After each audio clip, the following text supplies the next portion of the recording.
Is that the circumstances of 1971 are not the circumstances of 2025. We just wanted to teach the terrorists a lesson.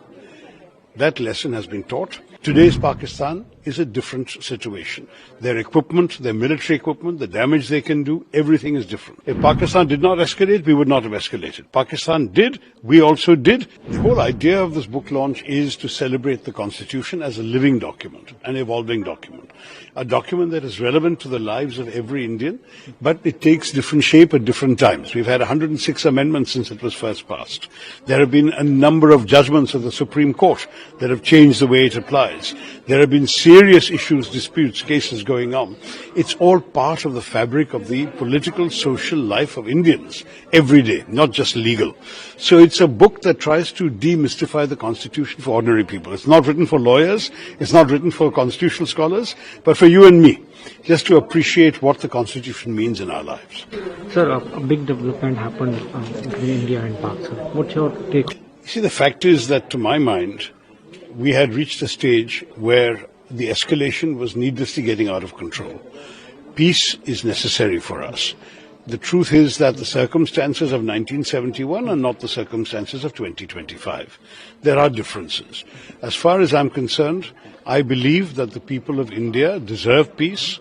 We have suffered a lot. We have lost a lot of casualties. Ask the people of Poonch how many have died since this war began and the shelling from the Pakistanis. I'm not saying that we should always stop wars. When there are reasons to continue them, we should continue. But this was not a war we intended to continue. We just wanted to teach the terrorists a lesson. That lesson has been taught. I'm sure the government will continue trying to identify and track the specific individuals who did the horrors of Pahalgam. But as far as this particular conflict with Pakistan was concerned, there was no reason to risk the loss of more lives and limbs and fortunes. We need to focus on the well-being and prosperity of Indian people, of growth, development, progress. I think the peace is the right way to go at this stage. Sir, India's position on terrorism will be, remains the same. Our position on terrorism will not change. The way the government took few steps, like underwater to be suspended, there will be other measures also. Other measures have to be taken. I think we have to definitely use all the intelligence means available to find these people who did this terrible crime in Pahalgam, to identify them, track them down wherever they are and bring them to justice. That is indispensable. It may not happen overnight. It may take months, it may take years, but we will have to do it.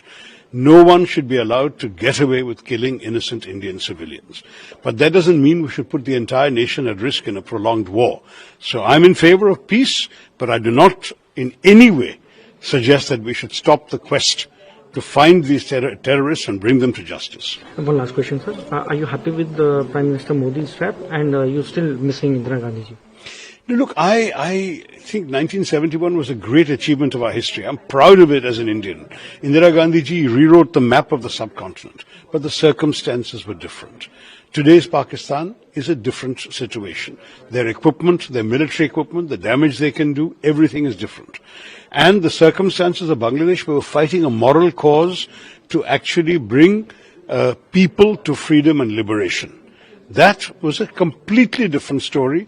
This is a different story. We would have ended up with a much longer, protracted conflict with a lot of loss of life on both sides, a lot of damage, a lot of expense. Is this the biggest priority for India today? No, it's not. We wanted to teach those who had sent these terrorists across that there is a price to be paid. We still have to catch the individual terrorist perpetrators, but we do not need to tie the whole country down in a war. That is something I've been very clear about from the start. India did not, I believe, at any stage see the action of the 7th as the beginning or the opening salvo of a long protracted conflict. For us it was one-off. We'll do it. If Pakistan did not escalate, we would not have escalated. Pakistan did, we also did. It was getting to a point where if it continued like this, we would needlessly have been caught into a long drawn-out war without a clear objective at the end of it. Liberating Bangladesh is a clear objective. Just keeping on firing shells at Pakistan is not a clear objective. You see the difference.